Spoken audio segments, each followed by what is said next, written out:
देखते हैं diffraction of light. देखिए ये एक ऐसी फिनोमेना है जो ये भी सिद्ध करती है कि लाइट एक वेव है। जैसे इंटरफेरेंस में पढ़ा था वहां पे डबल स्लिट एक्सपेरिमेंट में, यहाँ पे क्या होता है कि सिंगल स्लिट। देखिए डिफ्रैक्शन और इंटरफेरेंस में वैसे कोई खास तो अंतर नहीं है, क्योंकि देखा जाए दोनों को अगर फिजिकली हम देखते हैं तो डिफ्रैक्शन में एक सिंगल स्लिट होती है, या मोर देन 2 स्लिट अगर है तो भी वो डिफ्रैक्शन के अंतर्गत ही आता है। लेकिन फिर भी एक चीज आप देखते हैं जो क्लियर आप डिफरेंस कर सकते हैं, ठीक है, इतना ज्यादा तो चर्चा नहीं करना है इस पे। देखिए अगर मान लीजिए कोई 7 कॉर्नर्स हैं, ठीक है, 7 कॉर्नर्स का मतलब ये आपको हम ये दिखा रहे हैं कि जो एज है ना, जैसे नाइफ एज नहीं होती है वैसे, तो ये सिंगल स्लिट मान लीजिए हम आपको दिखाने जा रहे हैं। तो ये जो है आपके शार्प एजेस हैं। अब कोई लाइट पैरेलल बीम जैसे आती है यहाँ पे, जैसे मान लीजिए कोई नॉर्मल एक पेपर है उस पर छेद करते हैं तो लाइट क्या करते हैं, तो उसका छेद का जो यहाँ पे जो लाइट बनेगी वो जनरली आपको इस रीजन में दिखनी चाहिए।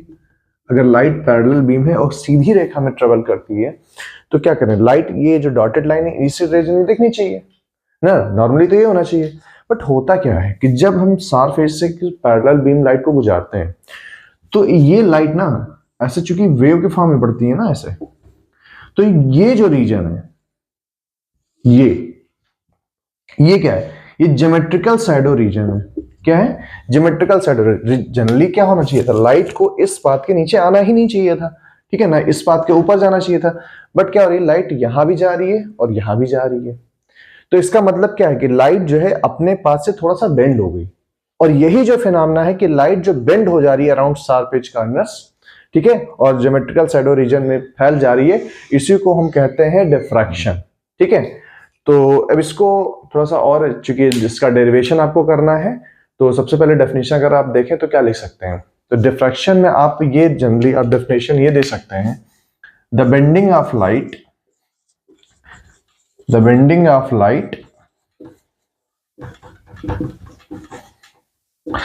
Around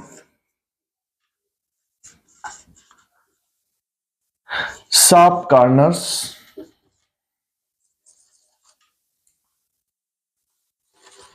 corners in geometrical shadow region, ठीक है। तो ये आपका डेफिनेशन हो जाएगा। जब लाइट कोई पैरेलल बीम ऑफ लाइट किसी कॉर्नर से हम पास करा रहे हैं तो जनरली वो क्या हो रही है, बेंड हो जा रही है और ज्योमेट्रिकल शैडो रीजन में फैल जा रही है, और यही फिनोमेना को हम डिफ्रैक्शन कह दे रहे हैं। अब इसका हम डेरिवेशन अगर देखें तो डेरिवेशन क्या निकलेगा, डेरिवेशन के लिए यही डायग्राम हम बनाएंगे। ठीक है, सबसे पहले हम अगर सिंगल स्लिट को ऐसे बनाते हैं, स्केल का यूज करेंगे तो बेहतर बनेगा डायग्राम, ठीक है। तो एक स्क्रीन हम ले रहे हैं डी डिस्टेंस पे, ठीक है। ज्योमेट्रिकल शैडो रीजन को हम डॉटेड लाइन से शो करेंगे,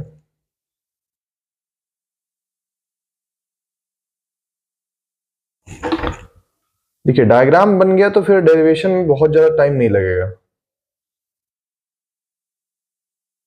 ठीक है। अब ये जो है आपका जो ये वाला डिस्टेंस है, ये जो है स्लिट की विड्थ हो गई, इसको स्मॉल a मान लेते हैं। वहां पे हमने d माना था इंटरफेरेंस के इसमें, यहाँ पे हम d मान लीजिए। कोई पॉइंट यहाँ पे मान लो पॉइंट P है जहां पे हम लाइट देख रहे हैं, चूंकि ये ज्योमेट्रिकल शैडो रीजन में लाई करता है, जो पॉइंट P है ज्योमेट्रिकल शैडो रीजन में लाई करता है, यहाँ पे नहीं है। एक सेंट्रल पॉइंट ले लेते हैं सॉलिड लाइन से, या इसको भी डॉटेड ले रहे हैं, कोई इश्यू नहीं है। ये मान लीजिए O पॉइंट है, और ये जो है पॉइंट हम इसको L और M मान ले रहे हैं, ठीक है, L और M इसको विड्थ के। अब यहां से एक हम पॉइंट ले रहे हैं इस पॉइंट P पे,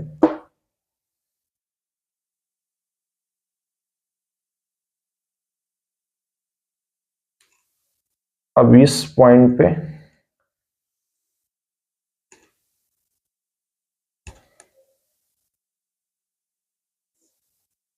ठीक है।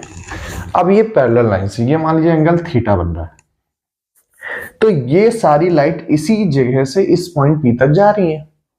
तो इन दो पैरेलल लाइन में कितना पाथ डिफरेंस आ रहा होगा, तो उसके लिए अगर हम इस पॉइंट से एक नॉर्मल यहां पे ड्रॉ करें, एल पॉइंट से इस पे मान लीजिए हमने नॉर्मल ड्रॉ कर लिया, इसको मान लेते हैं हम एन मान लेते हैं, ठीक है।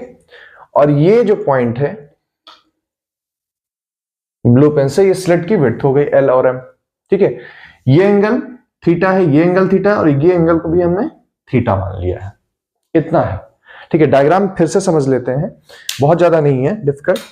देखिए ये जो एल और एम पॉइंट है वो आपका विड्थ ऑफ स्लिट है, ठीक है। और ये जो है स्क्रीन है, और ये जो डिस्टेंस है दो स्क्रीन के बीच की दूरी है, इसको हम कैपिटल डी मान रहे हैं। और ओ पॉइंट से पी पॉइंट की जो दूरी है वो मान लेते हैं नॉर्मल वाई है। अब करना क्या है, ट्रायंगल ले लीजिए, from triangle L M N, L M N से साइन थीटा हमें क्या मिल जाएगा, साइन थीटा मिल जाएगा। चूंकि ट्रायंगल लेंगे तो थीटा है, थीटा के सामने वाली आपका परपेंडिकुलर था, परपेंडिकुलर अपन हाइपोटेन्यूज से नहीं मिल जाएगा आपका एम एन अपान एल एम, एल एल और एम, ठीक है। तो एम एन क्या मिलेगा, एम एन मिल जाएगा एल एम साइन थीटा। अगर आप ध्यान से देखो तो एल एम क्या है, ए है, तो इसको हम इससे लिख सकते हैं M N a sine theta. अब ये जो एम एन है ये बेसिकली आपका पाथ डिफरेंस शो कर रहा है, यानी इस स्लाइड से यहां पैरेलल लाइन है ना, यहां से यहां तक का जो है पाथ डिफरेंस शो कर रहा है। अब यहां पे होता क्या है कि अगर हम इसका ग्राफ अगर पैरेलल में ग्राफ बनाए तो होता क्या कि जो मैक्सिमम आपका जो ग्राफ बनेगा, मैक्सिमम इंटेंसिटी होगी इस वाले पॉइंट पे, जो बिल्कुल जो सेंट्रल पॉइंट लाइन में करता है। तो यहां पे इंटेंसिटी सबसे ज्यादा मैक्सिमम होती है, फिर उससे घटने लगती है इंटेंसिटी, और फिर ऐसे ऐसे करके डेड कर जाती है।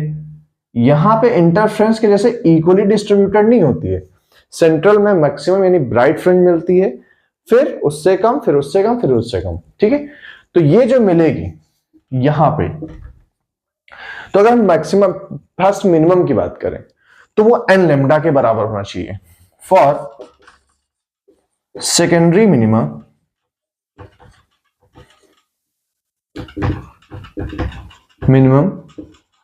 Path difference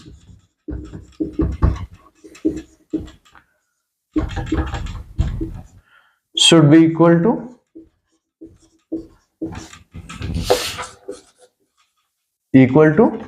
N lambda.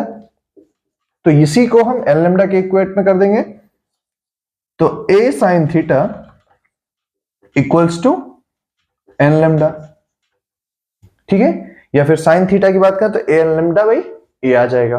तो ये मिनिमम के लिए है। अगर हम मैक्सिमम की बात करें तो for maximum, for secondary maximum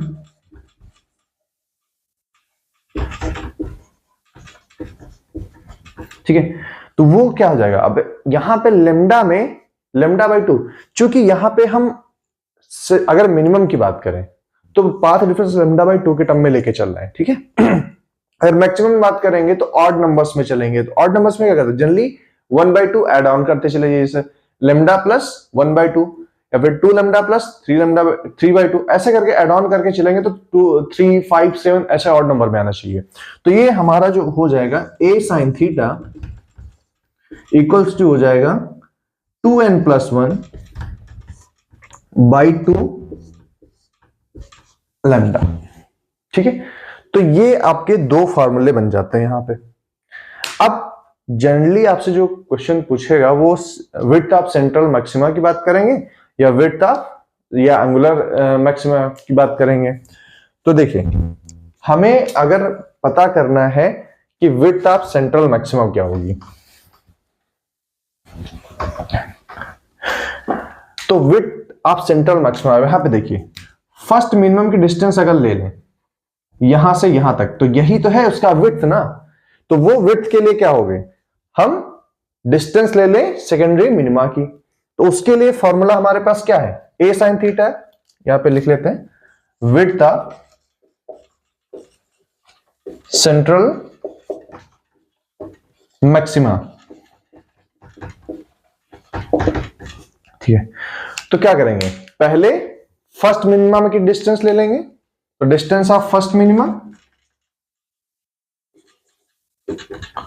first secondary minimum,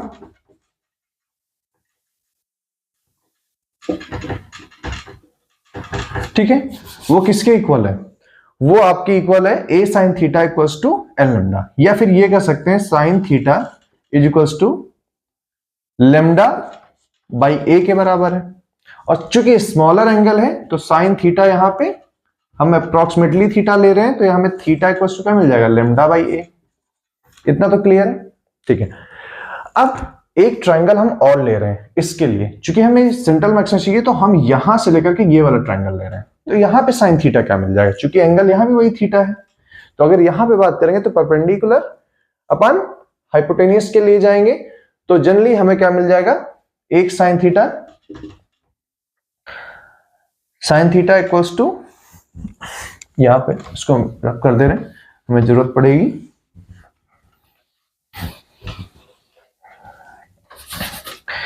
sign theta equals to y upon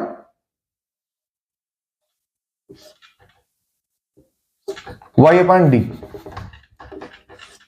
ठीक है। तो अब हम बात कर रहे हैं, तो यहां भी थीटा हम मान के चल रहे हैं फॉर स्मॉलर एंगल, तो थीटा हमारा एक वाई अपॉन डी भी मिल जाएगा, क्योंकि दो लाइंस का रेशियो है बेसिकली, हम ले सकते हैं उसको। तो अब दोनों को इक्वेट कराएंगे तो कितना मिल जाएगा, तो मिल जाएगा lambda by a equal to y upon d, तो डी इक्वल्स टू क्या हो जाएगा, सॉरी वाई इक्वल्स टू चाहिए हमें, तो वाई इक्वल टू हो जाएगा डी लेमडा अपॉन ए। अच्छा, अब ये हमें विड्थ मिली है इस पॉइंट की, तो देखिए इस डॉटेड लाइन से जितना है ये y है और प्लस ये y है, तो टोटल अगर विड्थ के क्या करेंगे तो ये प्लस ए यानी y प्लस वाई 2y हो जाएगा, तो 2y यानी वही बात हो गई, तो 2y इक्वल्स टू क्या हो जाएगा 2d लेमडा बाई ए। तो 2 से मल्टीप्लाई करने का मतलब बस इतना है कि जो y है वो हाफ विड्थ शो कर रहा है, तो चूंकि पूरी विड्थ चाहिए तो उसको 2 से मल्टीप्लाई ही करना पड़ेगा, तो विड्थ ऑफ सेंट्रल मैक्सिमा ये हो गई। अब एंगुलर विड्थ पूछी जाएगी, तो एंगुलर विड्थ का मतलब क्या हो जाएगा, थीटा वाला टर्म, तो वो 2 टर्म्स हो जाएगा। तो एंगुलर विड्थ की अगर बात करें, एंगुलर विड्थ की बात करें अगर, तो क्या हो जाएगा साइन 2 थीटा है, तो उसको अप्रोक्सीमेटली थीटा मानेंगे, तो 2 theta is equals to 2 lambda by a, ये आपका एंगुलर विड्थ हो गया यहां से यहां तक, ठीक है। तो आपसे विड्थ ऑफ सेंट्रल मैक्सिमा या पूछेगा या फिर एंगुलर विड्थ की बात करेंगे, तो उम्मीद है आपको समझ में आया होगा। बस एक बार हम और रिपीट कर दे रहे हैं कि विड्थ ऑफ सेंट्रल मैक्सिमा की जब बात करते हैं तो हम क्या करें कि फर्स्ट सेकेंडरी मिनिमा की डिस्टेंस ले लें। भाई फर्स्ट जहां पे मैक्सिमा खत्म होगा वहीं पे तो सेकेंडरी मिनिमा स्टार्ट हो रहा होगा, तो वहां तक अगर हम कैलकुलेट करते तो हमें y मिल गया, और चूंकि y जितना ऊपर होगा उतना ही नीचे होगा, सर्कुलर होता है तो इवन में होता है, मतलब जो डिवीजन होता है इसकी वजह से, तो ये आपको मिल जाएगा 2y की वैल्यू आपको मिल जाएगा 2d लेमडा बाई ए। अब ध्यान है कि इंटरफ्रेंस का फॉर्मूला भी कुछ ऐसे ही था, वहां पे फ्रिंज विड्थ का फॉर्मूला क्या रहता है n lambda D lambda by d, यानी वहां पे बीटा का formula D lambda by d आता था, तो डी वही स्क्रीन डिस्टेंस है, लेमडा वही वेवलेंथ ऑफ लाइट है, वहां पे स्मॉल डी का क्या था वो दो स्लिट्स के बीच की डिस्टेंस होती थी, और यहाँ पे स्मॉल ए क्या है वो स्लिट की विड्थ है, लगभग सेम है, तो इसलिए कोई डेफिनेशन में बहुत ज्यादा तो नहीं है, लेकिन खैर आपको अभी तो बहुत मामूली सी चीज चाहिए होगी। तो डिफ्रैक्शन में फिलहाल इतना ही है, और इस पे क्वेश्चन जरूर प्रैक्टिस करके जाइएगा। ओके, मिलते हैं नेक्स्ट क्लास में, थैंक यू।